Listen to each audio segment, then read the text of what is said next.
Bienvenidos a Don Milagro. Si aún no eres parte de nuestra familia, suscríbete y activa la campanita. Hoy conocerás la increíble historia de un CEO arrogante que humilló a una niña mendiga, sin saber que ella tenía en sus manos el único milagro que su fortuna no podía comprar.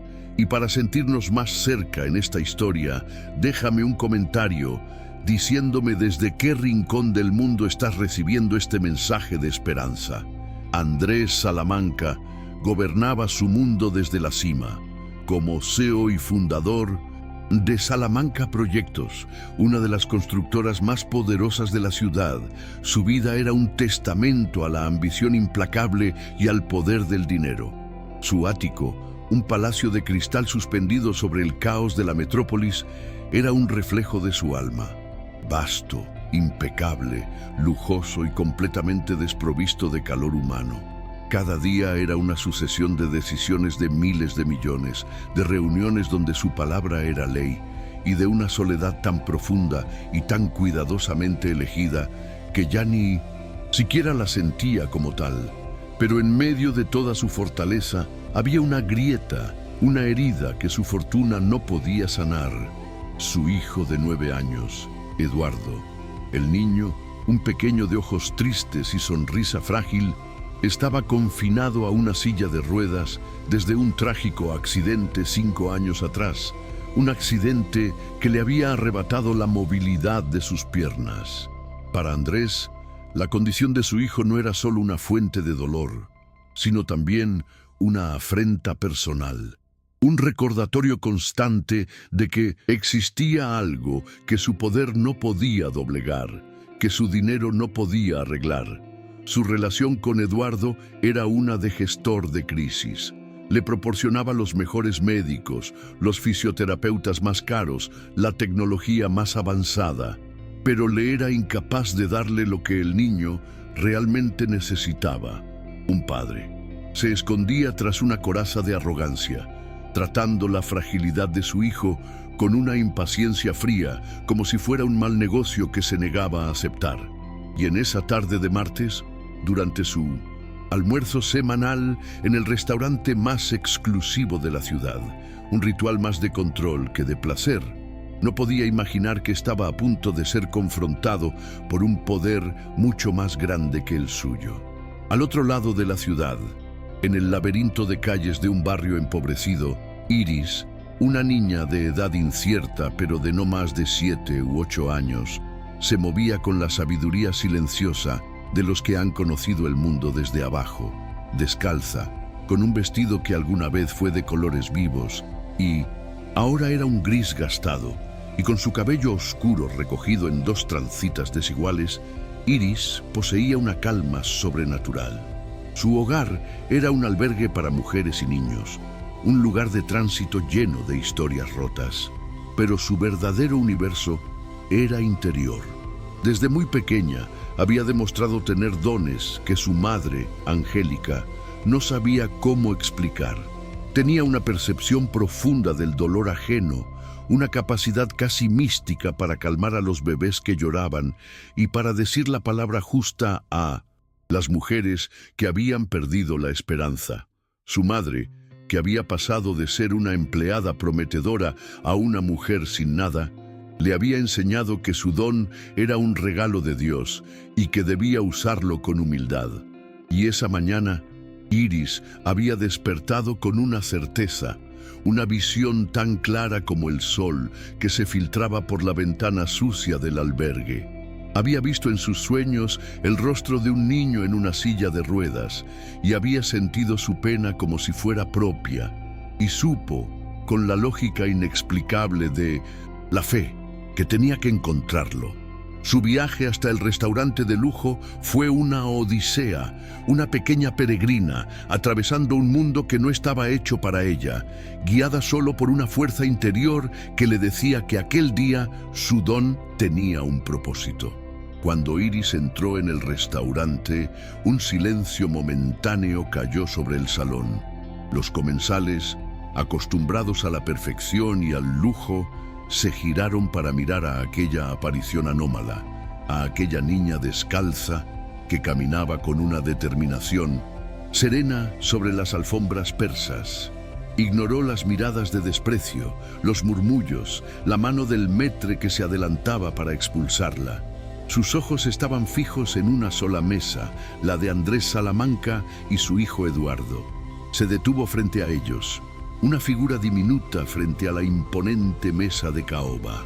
Andrés levantó la vista de su teléfono, su rostro una máscara de irritación por la interrupción. Estaba a punto de ladrar una orden para que la sacaran de allí, pero la niña habló primero. Su voz no era la de una mendiga que pide limosna, era la de un médico que ofrece un diagnóstico. Con una calma que helaba la sangre, miró a Andrés y le dijo: «Dame de comer y yo curo a tu hijo». La frase era tan audaz, tan directa, tan absolutamente fuera de lugar, que por un instante Andrés pensó que estaba alucinando. Eduardo, sin embargo, que había estado mirando a la niña con una curiosidad intensa, sintió un escalofrío. En los ojos de aquella niña, vio algo que no había visto en los ojos de ningún doctor.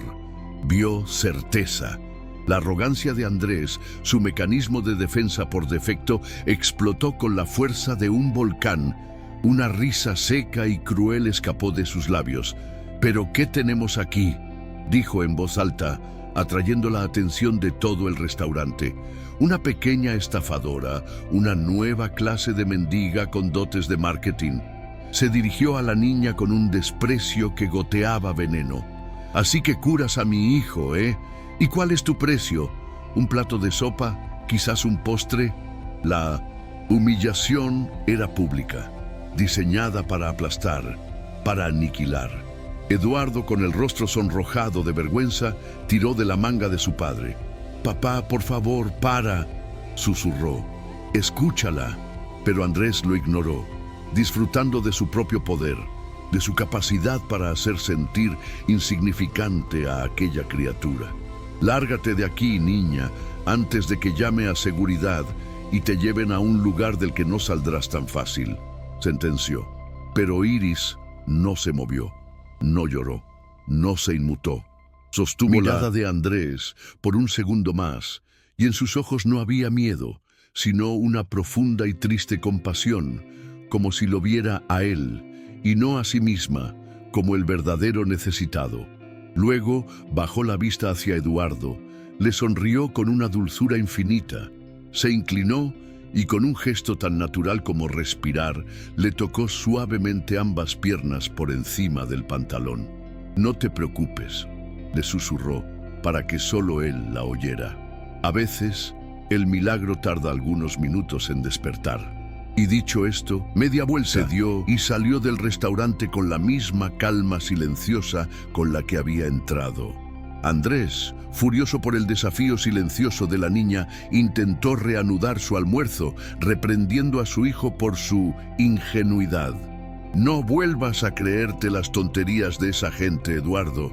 El mundo está lleno de parásitos que quieren aprovecharse de nosotros», le sermoneaba mientras su hijo permanecía en un silencio pensativo. Pasaron 5 minutos, 10, y entonces ocurrió. Eduardo, que llevaba 5 años sin sentir absolutamente nada de la cintura para abajo, sintió un cosquilleo, un hormigueo casi imperceptible en el dedo gordo del pie derecho. Al principio pensó que lo había imaginado, pero entonces lo sintió de nuevo, más fuerte. «Papá», dijo, su voz un hilo de asombro. «Papá, siento algo». Andrés lo miró con impaciencia. «¿Qué sientes? ¿Más hambre?» «No», insistió el niño, sus ojos abiertos como platos. «En mis piernas, siento mis piernas». Y entonces, para el horror y el asombro absoluto de su padre, Eduardo, concentrándose con todas sus fuerzas, logró mover ligeramente los dedos de su pie. El milagro, ese que tardaba unos minutos en despertar, acababa de llegar. Andrés se quedó paralizado, el tenedor suspendido a medio camino de su boca. La sangre huyó de su rostro. El mundo, su mundo de certezas lógicas y poder absoluto, se desmoronó en un instante. El pánico, un terror primario y existencial, lo inundó. Se levantó de la mesa de un salto, tirando la silla al suelo. ¡La niña!, gritó, su voz un rugido de desesperación. Y sin pensar en su hijo, en la cuenta, en nada, salió corriendo del restaurante, empujando a camareros y clientes, gritando por las calles del barrio de Salamanca como un loco. ¡La niña! ¿Dónde está la niña? Pero al llegar a la esquina ya era tarde. La pequeña profeta descalza, la hacedora de milagros que solo había pedido un plato de comida, había desaparecido. ¿Te está emocionando esta historia? Dale like ahora y escribe en los comentarios tu parte favorita. Si aún no te suscribiste, hazlo para descubrir el desenlace. El regreso de Andrés al restaurante fue el de un rey que ha visto un fantasma y regresa a un palacio que ya no reconoce. Encontró a su hijo rodeado de un círculo de camareros y comensales curiosos, susurrando, señalando, pero Eduardo no los veía. Tenía la mirada fija en sus propias piernas y con una concentración que parecía doblar la luz a su alrededor, movía una y otra vez los dedos de sus pies. El movimiento era mínimo, casi imperceptible, pero para un niño que llevaba 5 años prisionero de la inmovilidad, era el equivalente a escalar el Everest. Al ver a su padre, una sonrisa de pura y abrumadora alegría iluminó su rostro. «Papá, funciona», exclamó. «Lo que dijo la niña, funciona». Y esa alegría, esa prueba irrefutable del milagro que él había despreciado, fue lo que finalmente quebró a Andrés Salamanca. El control se hizo añicos, la arrogancia se evaporó, y en su lugar quedó un miedo crudo, una desesperación tan inmensa que lo ahogaba. Había insultado, humillado y expulsado a la única persona en el universo que parecía tener la respuesta al mayor dolor de su vida. La había tratado como a una estafadora y ella le había devuelto un milagro. La culpa y el pánico lo consumieron. En ese instante, su imperio multimillonario, sus proyectos, sus acciones en la bolsa, todo se convirtió en polvo. Su única y obsesiva misión, el único negocio que ahora importaba, era encontrar a aquella niña. La búsqueda de Iris se convirtió en la operación más grande y desesperada que la organización de Andrés Herrera había emprendido jamás. Desplegó a su equipo de seguridad, a los mejores detectives privados de España y utilizó la tecnología de reconocimiento facial de su propia empresa, analizando cada fotograma de cada cámara de seguridad de la ciudad. Ofreció recompensas silenciosas y astronómicas por cualquier pista, pero era como buscar a un susurro en medio de un huracán. Iris, la niña que había vivido en los rincones, era una experta en el arte de desaparecer. No tenía registros, no tenía una dirección, no existía en el sistema. Los días pasaban y la impotencia carcomía a Andrés. Cada informe negativo de sus detectives era una tortura. El hombre acostumbrado a que el mundo se doblegara a su voluntad se enfrentaba a una realidad frustrante. Su poder y su dinero eran inútiles para encontrar a un pequeño ángel descalzo. Mientras tanto, en el hospital, el milagro continuaba. Eduardo, bajo la supervisión de médicos atónitos, recuperaba cada día un poco más de sensibilidad y movimiento en sus piernas. Ya no era un cosquilleo. Ahora podía flexionar los tobillos, contraer los músculos del muslo. Los especialistas no tenían explicación. Hablaban de una remisión espontánea sin precedentes, de un caso único en la historia de la neurología. Pero Andrés sabía la verdad. No era la ciencia, era la fe de una niña. La pista llegó al cabo de una semana, no de un sofisticado programa de vigilancia, sino de la fuente más humilde posible. Uno de los limpiadores del restaurante, un hombre mayor que había presenciado la escena, se acercó a uno de los detectives de Andrés. «Yo he visto a esa niña antes», dijo en voz baja.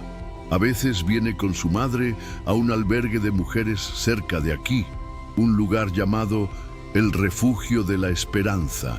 La información era una aguja de luz en un pajar de oscuridad. Esa misma noche, Andrés fue al albergue. No envió a sus hombres, fue él solo. El lugar era un edificio viejo y descuidado en un barrio pobre, un mundo de olores a sopa y desinfectante, de rostros cansados y miradas perdidas. Era la antítesis de su universo de lujo. Con el corazón en la garganta, entró y preguntó por una niña con trancitas. Y allí, en una esquina de un dormitorio común lleno de literas, la encontró. Dormía profundamente, abrazada a una mujer delgada y pálida que dormía a su lado. Se acercó en silencio, y al ver el rostro de la mujer, dormida, un recuerdo helado le recorrió la espalda. La reconoció, el cabello, los pómulos, aunque marcados por el sufrimiento y la delgadez, eran inconfundibles. Era Angélica, una joven y brillante analista que había trabajado para él hacía casi 9 años. Una empleada a la que él mismo había despedido, sin piedad y sin indemnización, en el instante en que ella le había comunicado que estaba embarazada y que era madre soltera. Angélica se despertó sobresaltada, como si sintiera la presencia de un depredador. Al ver a Andrés de pie junto a su cama, un grito ahogado escapó de sus labios. El pánico en sus ojos fue instantáneo. «¿Qué hace usted aquí? ¿Ha venido a echarnos también de este lugar?», susurró con amargura. Pero Andrés no había ido a amenazar. Había ido a suplicar, aunque aún no lo sabía. «La niña», consiguió decir, su voz ronca. «Tu hija, ella curó a mi hijo». Angélica lo miró y en sus ojos no había sorpresa, sino una infinita y cansada tristeza. «Iris, siempre ha sido especial», dijo en voz baja, como si hablara de un secreto doloroso. «Ella siente el dolor de los demás. A veces puede calmarlo». Y entonces, viendo la confusión y la desesperación en el rostro de Andrés, decidió contarle toda la verdad. Una historia de dolor que había guardado durante 9 años. Le contó cómo, tras ser despedida, se quedó sin nada. Le habló de la miseria, de la lucha por sobrevivir, de criar a su hija sola en las calles y en los albergues. Y le contó cómo Iris, desde muy pequeña, demostraba esos dones inexplicables, esa compasión profunda, esa sabiduría de alma vieja. Andrés escuchaba, y cada palabra era una puñalada en su conciencia. La mujer a la que había arrojado a la calle, el fruto de su crueldad, era la madre de la niña que había salvado a su hijo. La ironía era tan devastadora que apenas podía respirar. La confesión final de Angélica fue el golpe de gracia que terminó de demoler el mundo de Andrés Salamanca. «Después de que me despidieras», continuó ella, su voz ahora un susurro cargado de años de dolor contenido, «me enteré de que el padre de mi hija, el hombre que me había abandonado, eras tú, Andrés. Habíamos tenido una breve relación, un error que para ti no significó nada, pero que para mí lo cambió todo. Cuando intenté decírtelo, cuando fui a tu oficina para hablar de mi embarazo, no me dejaste hablar. Simplemente me despediste por bajo rendimiento».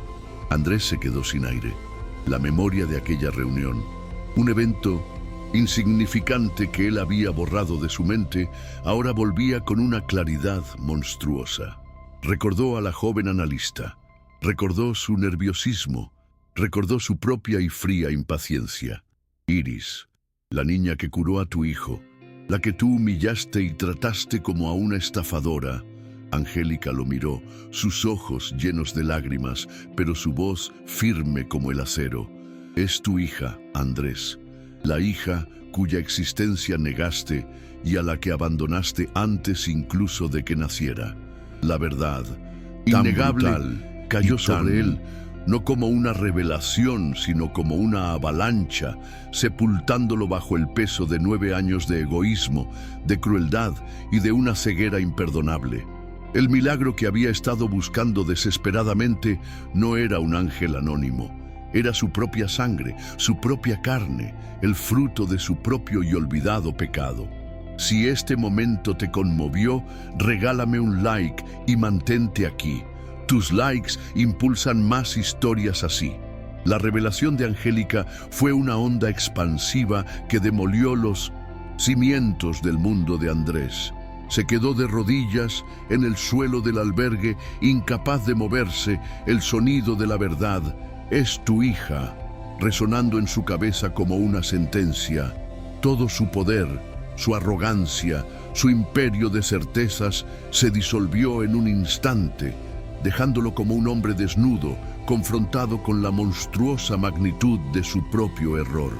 La crueldad con la que había despedido a aquella joven empleada embarazada, un acto que en su momento consideró una simple y eficiente decisión de negocios, ahora se le revelaba como el pecado original que había envenenado su vida y condenado a su propia hija a 9 años de miseria. Lloró, no con las lágrimas silenciosas y controladas de un hombre poderoso, sino con los sollozos desgarradores de un alma quebrada. Un llanto que brotaba de un pozo de culpa y arrepentimiento que llevaba décadas sellado. Angélica lo observó, y en sus ojos no había triunfo, sino una compasión cansada. «Ahora lo sabes», dijo en voz baja. La primera súplica de Andrés no fue una orden ni una oferta, sino un ruego balbuceado. «Perdóname, Angélica, por el amor de Dios, perdóname». Pero ella negó con la cabeza. «No es a mí a quien tienes que pedirle perdón». Y con un gesto señaló a la pequeña Iris, que dormía ajena al terremoto que su existencia acababa de provocar. Movido por una urgencia, que era a la vez un acto de contrición y una necesidad desesperada de conexión, Andrés tomó una decisión. «Vengan conmigo», les imploró, «ambas, a mi casa». Acto de caridad, sino como mi deber, como mi única oportunidad de empezar a reparar el daño irreparable que he causado.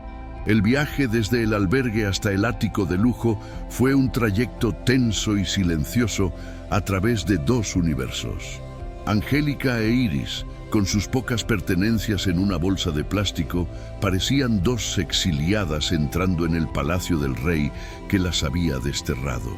La mansión, con su mármol frío y sus vistas panorámicas, las recibió con una indiferencia opulenta. Pero el verdadero encuentro, la verdadera colisión, ocurrió cuando entraron en el salón. Allí, esperándolos, estaba Eduardo en su silla de ruedas, su rostro una mezcla de ansiedad y esperanza.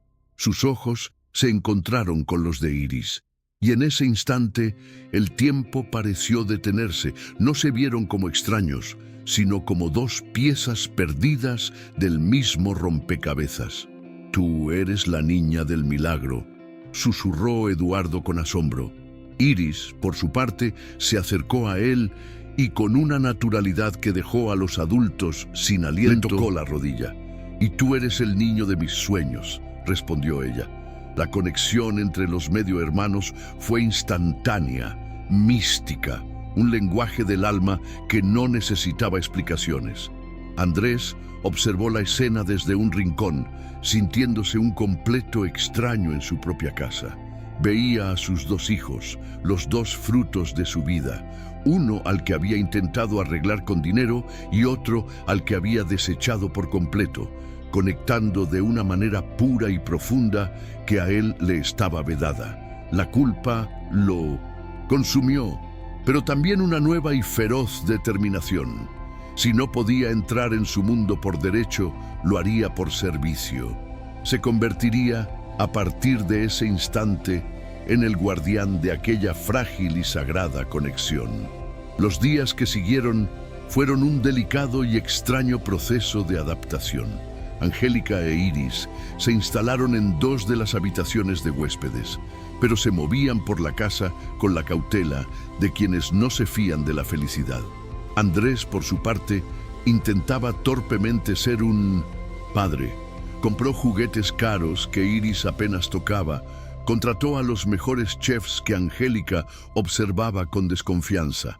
Se dio cuenta de que su método de resolverlo todo con dinero era inútil aquí. La sanación que su familia necesitaba no podía comprarse. El verdadero milagro, el que lo cambiaría todo para siempre, aún estaba por llegar. Ocurrió una tarde, una semana después de su llegada. Iris, que pasaba la mayor parte del tiempo en silencio junto a la silla de ruedas de Eduardo, le pidió a Andrés algo con su habitual calma solemne. «Necesito estar a solas con mi hermano, por favor».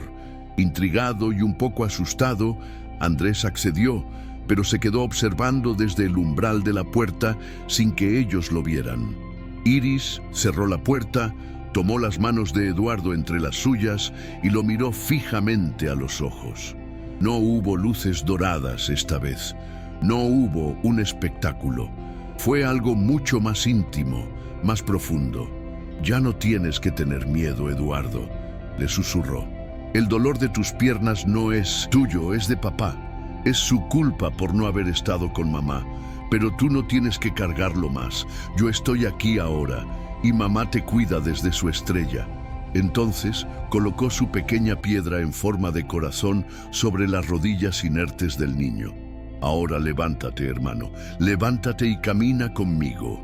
Y entonces, ante la mirada atónita de Andrés, Eduardo, el niño que llevaba 5 años paralizado, apretó las manos de su hermana, tensó los músculos de sus piernas y con un esfuerzo monumental se puso de pie, dio un paso vacilante y luego otro y caminó.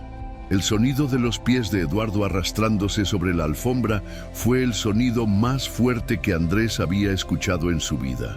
La visión de su hijo de pie, sostenido por la pequeña figura de su hija, fue una imagen tan poderosa que lo desmanteló por completo. El dique de contención emocional que había mantenido durante años finalmente reventó. Y allí, en el pasillo de su propia casa, Andrés Salamanca se derrumbó en el suelo y lloró. Lloró con la fuerza de un hombre que ha perdido y encontrado todo en el mismo instante. Lloró por el hijo que podía volver a caminar, por la hija a la que había abandonado, por la mujer a la que había despreciado, y por la inmensa y aterradora gracia de un milagro que no merecía. Esa noche, por primera vez, los 4 se sentaron a la mesa como una familia. El milagro había roto todas las barreras. Andrés, con los ojos aún hinchados, intentó hablar. «Hijos, Angélica, yo quiero darles todo. Mi fortuna, esta casa, todo es suyo». Pero fue Iris quien lo interrumpió, su vocecita infantil cargada de una sabiduría milenaria. «No queremos tu dinero, papá». Fue la primera vez que lo llamó así. «El dinero no puede comprar un corazón nuevo. Ese tienes que construirlo tú». Y en esa frase, Andrés encontró su hoja de ruta. Entendió que su redención no consistiría en darles cosas, sino en convertirse en el hombre que ellos merecían. La transformación de Andrés Salamanca comenzó a la mañana. Fue un proceso metódico, implacable, la aplicación de su genio empresarial a la reconstrucción de su propia alma. Su primer acto no fue firmar un cheque, sino un despido, el suyo propio, como el hombre que había sido. Reunió a su junta directiva y con una humildad que los dejó atónitos, confesó sus prácticas depredadoras y anunció un cambio radical en la filosofía de la empresa. Inició un programa para localizar y compensar a cada una de las familias que había desalojado injustamente a lo largo de los años. Recontrató, con disculpas públicas y una mejora salarial sustancial, a cada empleado que había despedido por razones injustas, empezando por la propia Angélica, a quien le ofreció un puesto directivo en la nueva fundación social de la compañía. Creó escuelas en los barrios que antes solo veía como terrenos para especular y financió proyectos de desarrollo comunitario. Y mientras su imperio se transformaba de una máquina de hacer dinero a un motor de reparación social, él se dedicaba a su tarea más importante, ser padre. Se sentaba en el suelo a jugar con sus hijos, los ayudaba con los deberes, escuchaba sus historias. Eduardo, ahora caminando con la ayuda de un aparato ortopédico, pero mejorando cada día, lo acompañaba a sus reuniones en la fundación, aprendiendo de su padre el nuevo lenguaje de la compasión. Y la pequeña Iris, con su presencia serena y su mirada sabia, era la brújula moral que guiaba cada una de sus decisiones, la chispa divina que había incendiado su alma y la había purificado con el fuego del amor. No olvides dejar tu like y activar la campanita. Gracias por apoyar el canal. Ahora sigue con nosotros para el resto de esta historia. La nueva vida de Andrés Salamanca no comenzó con la firma de un contrato, sino con un acto de demolición. Al día siguiente del milagro, ordenó a su personal que vaciaran por completo su ático. Las obras de arte carísimas, los muebles de diseño minimalista, toda la parafernalia de una vida de lujo y soledad fueron donados a museos y organizaciones benéficas. Quería empezar de cero, en un espacio que no estuviera contaminado por el fantasma del hombre que había sido. Y en ese espacio vacío comenzó a construir por primera vez un hogar. No lo hizo solo, lo hizo con ellos. Angélica, con su sentido práctico y su calidez innata, se convirtió en la arquitecta de su nuevo mundo. Juntos, eligieron colores cálidos para las paredes, muebles cómodos y sin pretensiones, y crearon un cuarto de juegos que era un universo de fantasía para Iris y Eduardo. Andrés descubrió que disfrutaba más eligiendo el papel tapiz para el cuarto de Iris que cerrando un negocio multimillonario. Y Angélica, la mujer a la que le habían arrebatado todo, redescubría el placer de construir un nido seguro para sus hijos. Andrés le ofreció a ella la vicepresidencia de su nueva fundación, un cargo de poder y responsabilidad que la reconoció no como una víctima a la que se ayuda, sino como la líder experta que era, e inscribió a Iris en la mejor escuela de la ciudad, un lugar donde su inteligencia y su espíritu sensible pudieran florecer sin límites. La transformación de Andrés era tan profunda que a veces él mismo no se reconocía.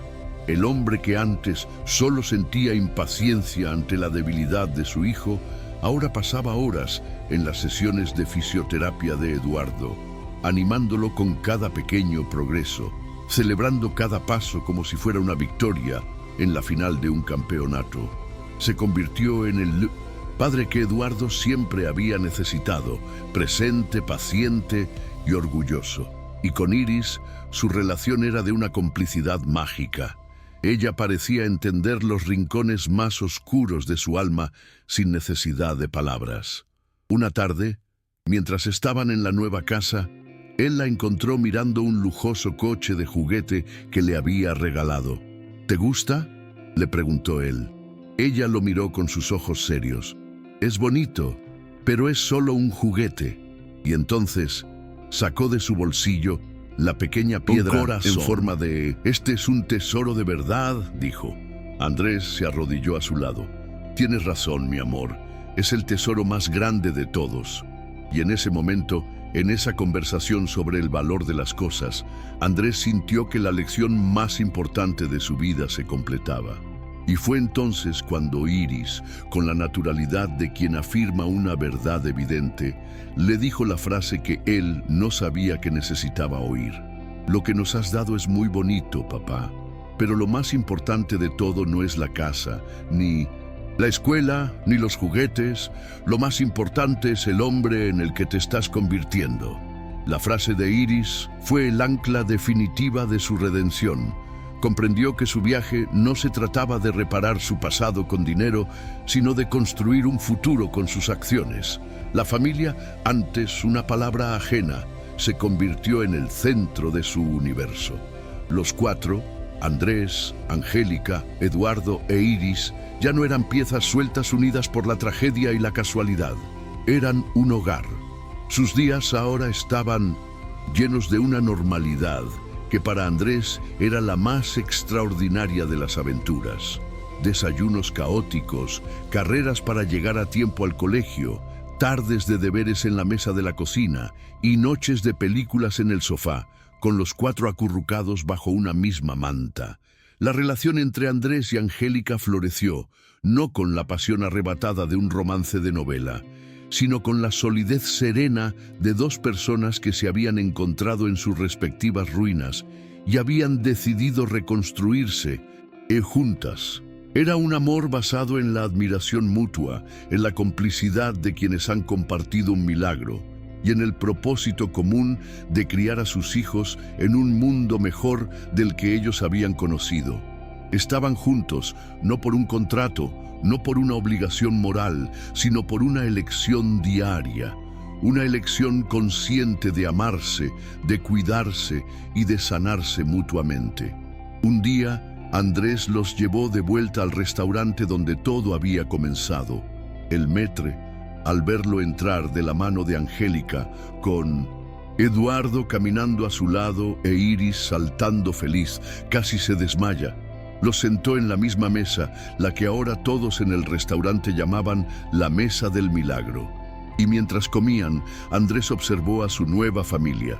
Vio a Eduardo, su hijo, que ahora se reía a carcajadas, contándole un chiste a su hermana. Vio a Iris, su hija, que ya no era una niña asustada, sino una pequeña llena de luz y confianza. Y vio a Angélica, la mujer a la que había despreciado, ahora su compañera, su confidente, el amor de su vida. Y sintió una oleada de gratitud tan inmensa que le llenó los ojos de lágrimas. Se dio cuenta de que su viaje había completado un círculo perfecto. Había vuelto al punto de partida, pero ya no era el mismo hombre. El arrogante CEO que había humillado a una niña mendiga había muerto, y en su lugar había nacido un padre, un hombre que había aprendido que el verdadero poder no reside en la capacidad de controlar el mundo, sino en la valentía de dejarse transformar por el amor. La historia de Andrés Salamanca no es la de un hombre que compró un milagro. Es la de un hombre cuyo corazón estaba tan quebrado que solo un milagro podía sanarlo. Todo comenzó con una niña descalza que en un acto de fe pura no pidió caridad, sino que ofreció un imposible: dame de comer y curo a tu hijo. Y en esa frase, en esa inversión de los roles del poder y la necesidad, se encontraba la lección más profunda de todas. Ella, que no tenía nada, le ofreció lo único que a él le faltaba. Y él, que lo tenía todo, recibió el único regalo que su fortuna no podía comprar, porque a veces las respuestas a nuestras oraciones no vienen en la forma que esperamos. A veces la sanación llega a través de las heridas que nos atrevemos a mirar en los demás. Y la familia, esa que buscamos toda la vida, a veces no se encuentra en los lazos de sangre, sino en la elección valiente de acoger a un extraño y descubrir en el proceso que era la pieza que siempre le había faltado a nuestra alma.